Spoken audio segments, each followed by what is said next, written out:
High blood pressure या hypertension एक सामान्य स्थिति है जिसमें आपकी आर्टरी की वॉल पर ब्लड का बल अक्सर बहुत अधिक होता है।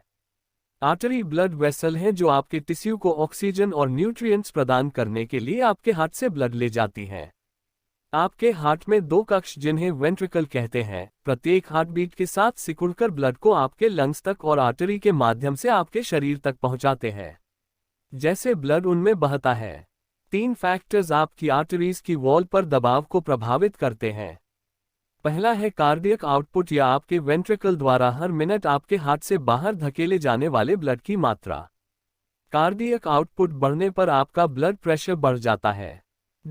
आपके ब्लड प्रेशर को प्रभावित करने वाला दूसरा फैक्टर उसका ब्लड की मात्रा या आपके शरीर के ब्लड में ब्लड की कुल मात्रा बढ़ने पर दबाव भी बढ़ जाता है। तीसरा फैक्टर जो आपके बीपी को प्रभावित करता है वह प्रतिरोध है जो आपकी आर्टरीज के माध्यम से ब्लड फ्लो के खिलाफ काम करता है। कई फैक्टर प्रतिरोध में योगदान करते हैं। एक प्रतिरोध फैक्टर आपकी आर्टरी वॉल का फ्लेक्सिबिलिटी है।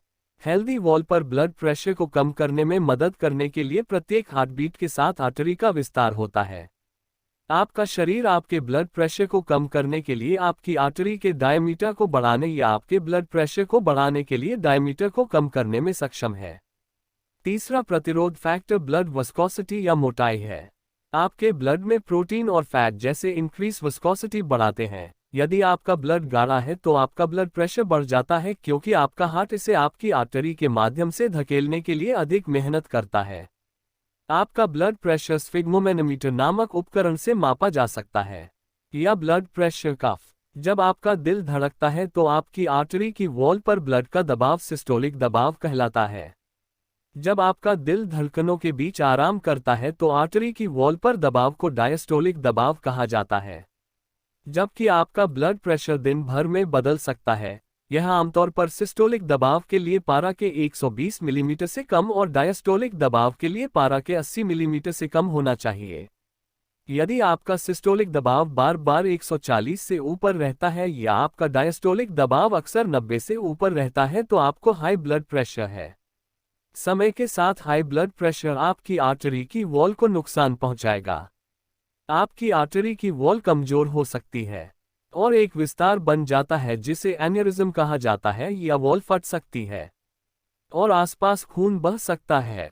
आपकी आर्टरी की वॉल में टिश्यू के छोटे छोटे टुकड़े आपके ब्लड में कुछ पदार्थों जैसे कोलेस्ट्रॉल, फैट और कैल्शियम को आकर्षित करके एक प्लाक का निर्माण कर सकते हैं, जिसे प्लाक कहा जाता है। प्लाक के बढ़ने पर आपकी आर्टरी से ब्लड का फ्लो कम हो जाता है।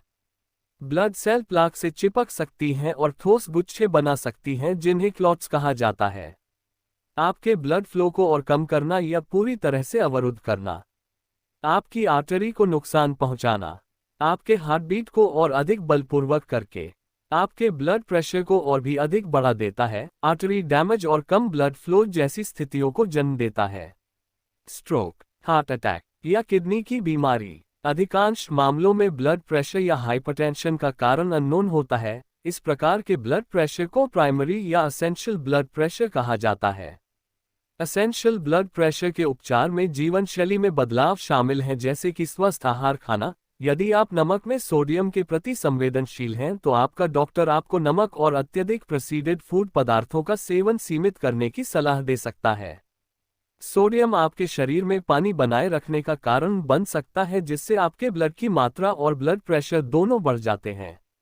जीवन शैली में अन्य परिवर्तन जो ब्लड प्रेशर को कम कर सकते हैं उनमें अत्यधिक शराब के सेवन से बचना शामिल है। नियमित व्यायाम करना। यदि आपका वजन अधिक है तो वजन कम करें और धूम्रपान छोड़ना। आपका डॉक्टर ऐसी दवा भी सुझा सकता है जो आपकी किडनी ब्लड वेसल पर असर करती हो।